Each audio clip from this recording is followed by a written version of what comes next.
உலகத்தில் உள்ள அத்தனை தமிழருக்கும் இனிய வணக்கங்கள். யார் கமல்ஹாசன்?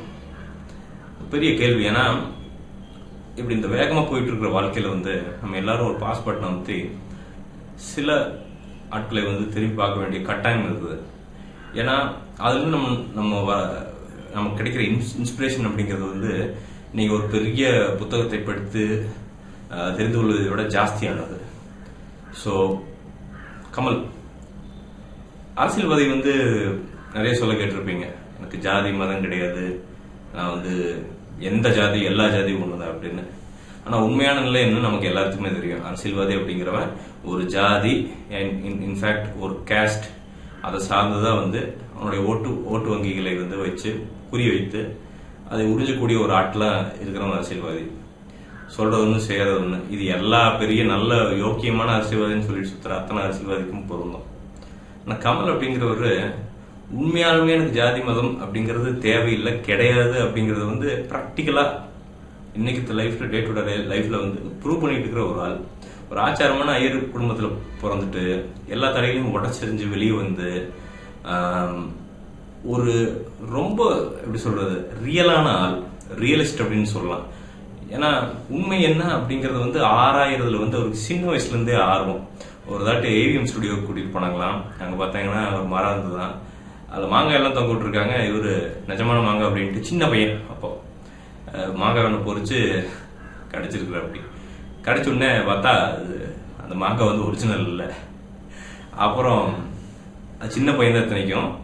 ஸோ அப்போ அடுத்ததாட்டு அப்படியே சரவணன் தான் நினைக்கிறேன், ஏவிஎம் சரவணன் தான் நினைக்கிறேன், சாப்பாடுக்கு கூட்டிட்டு போயிருக்காங்க. சாப்பாட்டுல கை வச்சுட்டு கரெக்டா கேட்டாராம், இது ஒரிஜினல் சோறா இல்ல டூப் சோறா அப்படின்ட்டு. ஸோ அந்த அளவுக்கு சின்னதுல இருந்தே ரொம்ப சென்சிபிளான ஆள், ஒரு சென்சிபிள் ஹியூமன் பீயிங் அப்படிங்கறது தமிழ்நாட்டில் பாக்குறது ரொம்ப அரிதுங்க. எல்லாரும் வாத்து கூட்டமா இருக்கிறோம். ஒருத்தன் முன்னாடி வேணா பின்னாடி திபுன்னு திமீர் விழுந்துடுறான். ஒருத்தன் ஒரு தொழில் தொடங்கி சக்சஸ் ஆனா பின்னாடி 1000 பேர் அதே தொழில தொடங்குறான். ஒருத்தன் மஞ்சள் போட்டான்னா பின்னாடி ஒரு 10,000 தோட்டம் அதுவே மஞ்சள் போடுறானுங்க. அடுத்த வருஷம் பார்த்தா நட்டாகுது. அந்த மாதிரி நமக்கான சுய புத்தி இல்லாத ஒரு சமூகமா இருக்கிற இந்த நேரத்துல சுய புத்தி அப்படிங்கிறதுக்கு ஒரு பர்ஃபெக்டான எக்ஸாம்பிள் கமல்ஹாசன். அவரோட பர்சனல் லைஃப், ப்ரொஃபஷனல் லைஃப் எதுவாகட்டும் நீங்க நல்லா ஆராய்ச்சி பாத்தீங்கன்னா, ஏன்னா பர்சனல் லைஃப் பத்தி பத்திரிகை எழுதுறத நம்ம ஒரு மேபி ஒரு 8-9 வருஷத்துக்கு முன்னாடி நம்பி இருப்போம். ஏன்னா அன்னைக்கு மீடியாவுடைய தாக்கம் பெருசா கிடையாது. உண்மையினுடைய அதாவது இந்த நெட்டு, மொபைல், இன்டர்நெட் எல்லாம் பெருகல. சோ அந்த நியூஸ்க்கு பின்னாடி இருக்கிற நியூஸ் என்னன்னு எவனுக்குமே தெரியாது. அதனாடி கமலை பத்தி எழுதப்பட்ட பல புரளிகள். ஏன்னாங்க ஒருத்தன் பர்சனல் லைஃப்குள்ள போய் பாக்குற அளவுக்கு எல்லாம் எவனுக்குமே பிரைவசி கிடையாது. அதாவது ஒரு நியூஸ் ரிப்போர்ட்டரோ இல்ல ஒரு நியூஸ் சேனலுக்கோ இல்ல ஒரு செய்தித்தாளுக்கோ கிடையாது. ஸோ ஏதோ ஒரு பத்திரிக்கை விற்கிறோம் அப்படிங்கறதுக்காண்டி நிறைய கமலை ஹர்ட் பண்ற மாதிரி எக்கச்சக்க விஷயங்கள் வெளியே வந்திருக்கு. ஆனாலும் கமல் அதை ஹேண்டில் பண்ண விஷயமெல்லாம் இதை பாத்தீங்கன்னா ரொம்ப மெச்சூரா இருக்கும். அதை பத்தி பெரிய சட்டையா பண்ணிக்க மாட்டாரு. எப்படின்னா இன்ஃபேக்ட் என்ன சொல்லுவாருங்க, இது என் பர்சனல் லைஃப், நான் என் சௌரியத்துக்கு தான் இருப்பேன். ஸோ ஏங்க எவ்வளவோ அயோக்கியம், கமலை விட 1000 மடங்கு 1,00,000 மடங்கு அயோக்கியம்லாம் நிறைய பேர் நாட்டுல சுத்திட்டு வெளியே மக்களுக்கு நல்ல மாதிரி காட்டிட்டு இருக்கிறாங்க. கமல் என்ன தப்பு பண்ணிட்டாரு? எனக்கு தெரிஞ்சு கமல் எந்த தப்பும் பண்ண மாதிரி தெரியல. அதுபோது அவங்க பர்சனல் லைஃப் இன்வைட் பண்ற அளவுக்கு எப்படி ஒருத்தருக்கு ரைட்ஸ் இருக்கு அப்படிங்கறதும் தெரியல. ஸோ அந்த விதத்துல அத்தனை சிக்கல்களுக்கு இடையிலையும் நீங்க அவங்க பொண்ணுங்களை வளர்த்துக்கிற விதத்தை பாத்தீங்கன்னா ரொம்ப ஆச்சரியப்பட வைக்க வேண்டிய ஒரு விஷயம். ஏன்னா சுத்தியும் சரி, அக்ஷராவும் சரி, அக்ஷரா இப்போ டான்ஸ் அசிஸ்டன்ட், கிட்டத்தட்ட ஒரு அசிஸ்டன்ட் டைரக்டர் மாதிரி ஒர்க் பண்ணிட்டு இருக்காங்கன்னு நினைக்கிறேன். சின்ன வயசுல பார்த்த ஞாபகம், ஸ்கூல் இன்டர்நேஷனல் ஸ்கூலுக்கு போயிட்டு இருப்பாங்க, வேன்ல போவாங்க, சாயங்காலம் அப்போ அது கிராஸ் பண்ண பார்க்க நேரிடும். ஸ்ருதி அதே மாதிரி தான் பாத்தீங்கன்னா ஒரு நல்ல தமிழ் பேச தெரிஞ்ச, இன்ஃபேக்ட் அவங்க அப்பாவோட நிழலே இல்லாம தனியா போய் நடிச்சு காசு சம்பாதிக்கிற அளவுக்கு டேலண்ட். ஸோ இதெல்லாம் எப்படின்னா கமலுடைய அந்த ஜீன், அதுபோக அவருடைய வழிகாட்டுதல் தவிர வேற எதுவுமே இருந்திருக்க முடியாது. ஆக அவர் நல்ல தந்தை தானே, நல்ல தந்தையா இருக்கிறது தானே சமூகத்துக்கு இன்னைக்கு தேவை. ஸோ நம்ம எப்படி கமல் தப்பு சொல்ல முடியும்? இது ஒண்ணு. ப்ரொஃபஷனல் லைஃப்ங்க, ப்ரொஃபஷனல் லைஃப்ல தமிழ் சினிமாவுக்கு அவர் கொடுத்த விஷயங்கள் கொஞ்சம் நஞ்சம் கிடையாது. ஏன்னா கமல் மாதிரி ஒரு ஆள் இன்னைக்கு தமிழ் சினிமால இல்லாம போயிருந்தா நீங்க நம்ப மாட்டீங்க, பாலா மாதிரி ஒரு ஆள் கூட வந்திருக்க மாட்டார். ஏன்னா நான் கடவுள் வந்து ஒரு ஃபங்க்ஷன்ல வந்து ஒரு உண்மையை வந்து போட்டு உடச்சாரு பாலாம் என்னன்ட்டு. நான் அன்பே சிவம் படம் பார்த்தேன், அதுல இருந்து இன்ஸ்பயர் ஆனேன், இது ஒன்று இந்த மாதிரி ஒரு படம் பண்ணணும் அப்படின்ட்டு தான் எனக்கு நான் கடவுளோட அந்த வித்து அப்படின்னு கிடைச்சதே வந்து அன்பே சிவத்துல இருந்தா அப்படின்னு நான் நினைக்கிறேன்னா. சேதுக்கு கூட வந்து வேற ஏதாவது கமல் படத்துல இருந்து கூட பாலாக்கு இன்ஸ்பிரேஷன் கிடைச்சிருக்கும். இப்படி பாலாவே ஒத்துக்கிறாருன்னா கமல் வந்து எவ்வளவு பேர்த்த இன்ஃபுளுன்ஸ் பண்ணியிருப்பாரு.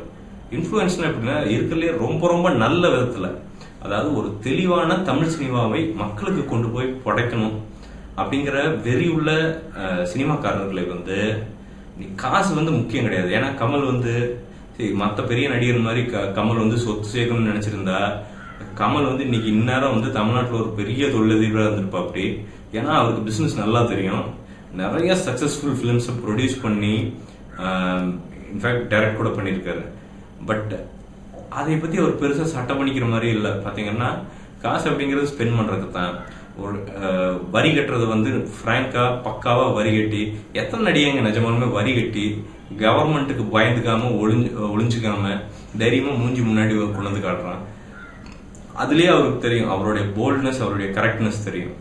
இன்ஃபேக்ட் டாக்ஸ் டிபார்ட்மெண்ட் கூட வந்து ஒரு தாட்டி சண்டை கூட போட்டார், நான் நியாயமா தானே வரி கட்டுறேன், எனக்கு வரி கொஞ்சம் குறைச்சிட்டாங்க அப்படின்னு. ஸோ அதாவது நியாயம் பேசுற எல்லாரும், அதாவது கமலை குறை சொல்லிட்டு நியாயம் பேசுற எல்லாரும் எந்த அளவுக்கு நியாயவாதிகள் அப்படிங்கிறது வந்து இந்த ஒரு விஷயத்திலேயே வந்து தெரிஞ்சிடும் உங்களுக்கு. அதே மாதிரிதான் ஒரு படம் ப்ரொடியூஸ் பண்ற அப்படின்னா, இப்போ விரும்மாண்டிலாம் பாத்தீங்கன்னா காலையில அந்த சாப்பாடு போடுறதுல இருந்து அவங்களுக்கு பரிமாறுறதுல இருந்து, ஏன்னா அவங்க ஊர்ல இருந்து எல்லாரும் வந்துட்டாங்க. கிருஷ்ணசாமி ஒரு பெரிய பேச்சு பிரச்சனை பண்ணி விட்டு எல்லாரும் இங்க வந்துட்டாங்க. அப்போ வந்தப்போ வந்து சாப்பாடு பரிமாறல இருந்து அவங்க தூங்குற வரைக்கும் கமல் தான் பார்த்துக்கிட்டாரு. அதெல்லாம் வந்து ஒரு சாதாரண ஒரு பெரிய நடிகன் வந்து அதெல்லாம் பண்ணிட மாட்டான். மக்களுடைய மக்களா இருக்கிறத வந்து இன்னைக்கு வந்து சும்மா ஒரு 2 பானை இல்ல 2 தையல் மிஷினை கொடுத்துட்டு அதை வந்து ஒரு 70 போட்டோவை பிரிண்ட் பண்ணி எல்லா நியூஸ் பேப்பருக்கு விடுற நடிகன்னு நமக்கு தெரியும். ஆனா நற்பணி அப்படிங்கிற ஒரு விஷயத்தையே வந்து ஸ்டார்ட் பண்ண ஒரு ஆள் வெளியில வந்து எந்த ஒரு அலட்டலும் இல்லாம நிறைய விஷயங்களை செஞ்சுட்டு இருக்கிறார் அப்படிங்கறத நிதர்சனமான ஒரு உண்மை கமல் பத்தினது. அதுபோக கமலுடைய இன்டர்நேஷனல் சினிமா அதோடைய பார்வையும் வித்தியாசமா இருக்கும். இன்ஃபேக்ட் அதுதான் ஒரிஜினலான பார்வை. ஆஸ்கர் பத்தி நிறைய எக்கச்சக்கமான பேர் அவர்கிட்ட ஒரு 30-40 வாட்டி கேட்டிருக்காங்க, நீங்க எப்ப ஆஸ்கர் அவார்டு வின் பண்ண போறீங்க அப்படின்னு. அப்ப அவருடைய பதில் வந்து ஆக்சுவலா அதுதான் உண்மையான பதில். என்னன்னா, ஆஸ்கர் அப்படிங்கிறது வந்து அவங்களுக்கான ஒரு களம், திரைக்களம். அந்த களத்துல வந்து ஜெயிக்கிறதுங்கிறது முக்கால்வாசி அமெரிக்க படங்கள். வெளியில இருந்து வந்த படங்கள் அப்படிங்கிறது வந்து ஒரு கெஸ்டரா வந்துதான் நமக்கு வந்து விருதுகள் தர்றாங்க அப்படின்னு. ஸோ அங்க போய் தான் விருது வாங்கணும் அப்படிங்கறதெல்லாம் அவசியம் கிடையாது. ஏன்னா நம்மளுடைய டேஸ்ட் வேற, நம்மளுடைய பாணி வேற. ஸோ அதுல வந்து அதுக்குத்தான் அப்படிங்கறதெல்லாம் வந்து கம்பல்சரியா பண்ண வேண்டிய அவசியம் கிடையாது அப்படிங்கிறது வந்து முறையா வந்து ரொம்ப பிராக்டிக்கலா சொன்னவர் வந்து கமல் தான். ஏன்னா நிறைய பேர் பாத்தீங்கன்னா ஆஸ்கர் அப்படிங்கிறது என்னமோ உலகத்துக்கே அதான் ஒரே சினிமா அவார்டுன்னு பேசிட்டு இருக்காங்க. உண்மை அது கிடையாது. ஆஸ்கர் அப்படிங்கிறது ஒரு பிரைவேட் கிளப். அதுல வந்து நீங்க அது எக்கச்சக்க அரசியல் இருக்குது. அந்த அரசியல் பண்றதுக்குள்ள கொஞ்சம் அட்ஜஸ்ட் பண்ணீங்கன்னா நீங்களும் ஒரு அவார்டு வின் பண்ணலாம் அப்படிங்கறத நிதர்சனமான ஒரு உண்மை. ஸோ கமல் அப்படிங்கிறவரு நீங்க ஒரு 10-12 வருஷத்துக்கு முன்னாடி அவர் சொன்ன கருத்துக்கள், அதாவது கடவுள் அப்படிங்கிறது கூட பெருசு கிடையாது, மனிதனை நேசிப்பது மதிப்பது அப்படிங்கறதா வந்து எல்லாத்துக்கும் மேலானது அப்படின்னு சொன்ன கருத்துக்கள் வந்து அன்னைக்கு வந்து எதிர்ப்புகள் கிளம்புச்சு. அன்னைக்கு வந்து எப்படின்னா ஒரு மாசத்துக்கு வந்து 10 சாமியோட வெளியே வந்த டைம் அது. ஸோ சாமின்னா போய் பட்டைய போட்டு வந்து உக்காந்தாதான் வாழ்க்கை நல்லா இருக்கும் அப்படின்னு மக்களை நம்ப வச்சு கழுத்துறுத்த காலங்கள் அது. தமிழ் சினிமாவும் செஞ்சுட்டு இருந்துச்சு. அப்போ வந்து ஏத்துக்கிறதுக்கு வந்து அவங்க மக்கள் தயாரா இல்ல, கொஞ்சம் எதிர்ப்போடு வந்துச்சு. ஆனா இப்போ இந்த நடைமுறையில வந்து கமலுடைய கருத்துக்கள் வந்து பரவலா ஏற்றுக்கொள்ளப்படுகிறது. என்னன்னா, அவர் வந்து மதத்தை வெறுங்க அப்படின்னு சொல்லல, ஒரு கேஸ்ட் வெறுங்கன்னு சொல்லல. அவர் என்ன சொல்றாருன்னா, மதம் கடவுள் இது எல்லாத்துக்கும் மீறி மனிதனை மதிக்க கற்றுக்கொள்ளுங்கள் அப்படிங்கிறது. அது எவ்வளவு ஒரு உன்னதமான கருத்து. இது வந்து அவர் காப்பி அடிக்கணும்னு அவசியம் கிடையாது. அவர் உள்ள இருந்து வெளியே வந்தது. மனுஷனை மதிக்க கத்துக்குங்க. நீங்க பாத்தீங்கன்னா ஒரு படப்பூஜை கூப்பிட்டாலும், இன்ஃபேக்ட் அது சாமி கும்பிட்ற ஒரு விஷயமா இருந்தாலும் போய் நின்றுட்டு வருவார். எதுக்குன்னா அந்த மனிதர்களுக்கு அவர் கொடுக்குற ரெஸ்பெக்ட். ஒரு சூப்பர் ஸ்டார் கூடயும் ஜாக்கி ஜான் கூடயும் உட்காந்துட்டு பேசியிருக்காரு.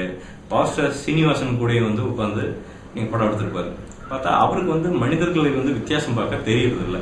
அது வந்து அவருடைய அந்த தயால குணத்துக்கு வந்து ஒரு பெரிய எக்ஸாம்பிள். ஸோ இந்த விஷயங்கள்லாம் தான் வந்து கமலை வந்து மற்ற நடிகர்கள், ஏன்னா அவர் வந்து ஒரு நடிகர் அப்படின்னு வந்து நீங்க கேட்டகரைஸ் பண்ணிடவே முடியாது. அவர் வந்து ஒரு தமிழ்நாட்டுக்கான ஒரு சிறந்த ஐகான். ஒரு எனக்கு தெரிஞ்சு இந்தியாவில் வந்து ரொம்ப கரெக்டா ரெக்கக்னிஷன், இன்னுமே ரெக்கக்னிஷன் கரெக்டா பண்ணப்படாத ஒரு மனிதர் அப்படின்னு நான் சொல்லுவேன். ஏன்னா அவர் இன்டைரக்டா நிறைய பேர் அஃபெக்ட் பண்ணிட்டு இருக்காரு. நிறைய பேருடைய மூளைகளை, அதாவது ரொம்ப மழுங்கி போயிருந்த மூளைகளை ஒரு சென்சிபிளா, ஒரு பிராக்டிக்கலா யோசிக்க வைக்கக்கூடிய படங்களை தந்தவர் அப்படிங்கிறது. ஸோ கமல்ஹாசன் ஃபேன்ஸ் அப்படின்னாலே கொஞ்சம் அறிவு லெவல், அந்த ஐக்கியூ லெவல்ங்கிறது ஜாஸ்தியா இருக்கும் அப்படிங்கிற ஒரு பர்செப்ஷனையே கொண்டு வந்தவர். இதெல்லாம் வந்து அவரா வேணுன்னே செய்யல, அவரா போட்டு மார்க்கெட்டிங் தெரியல. கமல் படம் அப்படின்னாலே வந்து இந்த ஃபேன் அந்த ஃபேன்லாம் கிடையாது. அதே ரஜினி படம் மாதிரியே தான் எல்லாரும் போய் பார்க்கக்கூடிய ஒரு விஷயமா பண்ணது வந்து அவருடைய டேலண்டே தவிர வேற எந்த இதுவுமே கிடையாது. முயற்சிக்கு அத்தனையுமே வருது. ஏன்னா பின்னாடி ஆள் படம் பணம் எல்லாம் கிடையாது. சம்பாதிச்ச காசு பூரா வருது, இன்வெஸ்ட்மெண்ட் பூரா வருது. ஒரு படம் ப்ரொடியூஸ் பண்றாருன்னா வேற விஸ்வரூபம் ஏதோ கை மாறிச்சுன்னு நினைக்கிறேன், கடைசியில் அவரே ப்ரொடியூஸ் பண்றாரு. இந்த தைரியம், மன தைரியம் என்ன ஆகி போயிருது அப்படிங்கிற தைரியம் இருக்குது பாத்தீங்களா? அதுதான் வந்து ஒரு கலைஞனுக்கான ஒரு ஒரு ஒரு அக்மார் கலைஞருக்கான வந்து அறிகுறிங்கிறது வந்து அதுதான். ஏன்னா பிசினஸ் நினைக்கிறவங்க வந்து எப்படின்னா ப்ரொடியூசர், டிஸ்ட்ரிபியூட்டர் இதெல்லாம் ரொம்ப யோசிப்பான். கலைஞன் அப்படிங்கிறவங்க வந்து அந்த கலையை மட்டும்தான் யோசிப்பான். கலை கரெக்டா இருந்ததுன்னா பிசினஸ் நடக்கும் அப்படிங்கிறது வந்து அவனுக்கு 100% தெரியும். அந்த மாதிரி ஒரு டைப்பான பர்சன் தான் வந்து கமல்ஹாசன். நீங்க வந்து கலையை மதிக்கக்கூடிய, கலையை தெய்வமாய் போற்றக்கூடிய, நம்மளே நானும் அந்த அளவுக்கு போற்றக்கூடிய ஒரு மனிதர் கமல்ஹாசன். கமல் மாதிரி ஆளுங்கெல்லாம் நிறைய பேர் தமிழ்நாட்டுக்கு வேணும். ஏன்னா ஒரு உன்னைப்போல் ஒருவன் மாதிரி ஒரு படத்தை எடுத்து சமூகத்தில் நடக்கக்கூடிய அவலங்களை போட்டு உடைக்கிறது. இன்ஃபேக்ட் அந்த படத்துல பாத்தீங்கன்னா கிட்டத்தட்ட அப்ப பிரசன்ட் சிஎம் கலைஞரோட வீடு மாதிரியே காமிச்சிருப்பாங்க. கலைஞரே டைரக்டா போயிட்டு ஒரு கலைஞர்னு இல்ல, எந்த அரசியல்வாதியுமே வந்து ஓட்டு வங்கியை தான் பார்ப்பான் அப்படிங்கிறது வந்து அப்படியே பிராங்கா எடுத்து போட்டு உடைக்கக்கூடிய தைரியம் எல்லாம் வந்து கமல் மாதிரி ஆட்களுக்கு தான் இருக்கும். ஸோ கமல் மாதிரி ஆட்கள் வந்து அப்படி படங்கள் பண்ணும்போது வந்து அதற்கான ரீச், அதை வந்து மனிதனை மாற்றக்கூடிய அந்த இன்ஃப்ளூயன்ஸ் அப்படிங்கிறது வந்து ரொம்ப ஜாஸ்தி. அது வந்து கமலுக்கு நல்லா தெரியும். அதை விடாம பண்ணிட்டு இருக்காரு. சொசைட்டிக்கு ஒன்று பண்ணணும் அப்படிங்கிறது கமலுக்கு நல்லா தெரியும். ஆனா அது வந்து எங்கேயும் தண்டூரை போட்டு அடிக்காம, வெளியில போயிட்டு நான் பெரியவன், நாளைக்கு எதாவது மாத்த போறேன், அதை பண்ண போறேன்னு சொல்லாம ரொம்ப சைலண்டா அவருடைய பாணியில செஞ்சுட்டு கூடிய ஒரு மனுஷன். அவரை பத்தி இன்னும் நிறைய சொல்லாங்க, எக்கச்சக்கமா எனக்கு தெரியும் நிறைய விஷயம். கமல் கிட்ட இருந்து இன்ஸ்பயர் ஆன ஒரு ஆள்ல நானும் ஒருத்தன். இதுல சொல்லிக்கிறதுக்கு எனக்கு என்ன ஒரு வெக்கமும் கிடையாது. கமல் மாதிரி ஆட்கள்லாம் எக்ஸாம்பிள் எடுத்துட்டு வாழலாம், தாராளமா வாழலாம். வாழ்ந்தவன் நம்ம வாழ்க்கை சிறக்கும். ரொம்ப டிசப்பாயின்மெண்ட்ஸ் இல்லாத ஒரு வாழ்க்கையை வந்து அமைச்சுக்கிறதுக்கு வந்து கமல் மாதிரி ஒரு ஐக்கானை ஃபாலோ பண்றது வந்து எனக்கு வந்து ஒரு நல்ல ஒரு ஆப்ஷன் அப்படின்னு வந்து நான் நினைக்கிறேன். அவ்வளவுதாங்க. இன்னும் நிறைய சொல்லணும்னு ஆசையா இருக்கு, ஆனா டைம் பத்தாதான் நினைக்கிறேன். இந்த வீடியோ உங்களுக்கு பிடிச்சிருந்துச்சுன்னா கீழே லைக் பட்டன் இருக்கு, அதை கிளிக் பண்ணுங்க. என்னோட சேனலுக்கு நீங்க சப்ஸ்கிரைப் பண்ணலைன்னா மேல சப்ஸ்கிரைப் பட்டன் இருக்கு, அதை சப்ஸ்கிரைப் பண்ணுங்க. பண்ணீங்கன்னா நான் வெளியிடுற வீடியோக்கெல்லாம் அப்பப்பவே நீங்க பார்க்க நேரிடும். அதே மாதிரி இந்த கடைசி கிளிப்ல பாத்தீங்கன்னா என்னுடைய ட்விட்டர் ஐடியும் என்னுடைய ஃபேஸ்புக் பேஜும் இருக்கும். ஃபேஸ்புக் பேஜில் கனெக்ட் பண்ணீங்கன்னா மெசேஜ் பண்ணலாம். நான் உங்களுக்கு அப்பப்போ ஏதாவது நீங்கள் சினிமாக்குள்ள இன்வால்வ் ஆயிருந்தீங்கன்னா இல்லை ஏதாவது ஹெல்ப் வேணும் அப்படின்னா என்னால் முடிஞ்ச அளவுக்கு உதவிகளை வந்து நான் நிச்சயமா பண்ணுவேன். அதே மாதிரி ட்விட்டர்லேயும் தான்.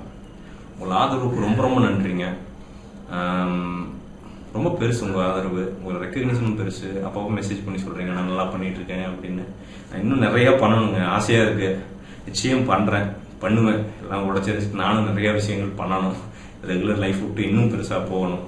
அதுக்கு முயற்சிகள் நடந்துட்டே இருக்குது. மிக்க நன்றி. இன்னொரு நாள் வந்து ஒரு திரை விமர்சனம் இல்லாட்டி முன்னோட்டத்துடன் உங்களை வந்து கூடிய விரைவில் சந்திக்கிறேன். நன்றி, வணக்கம்.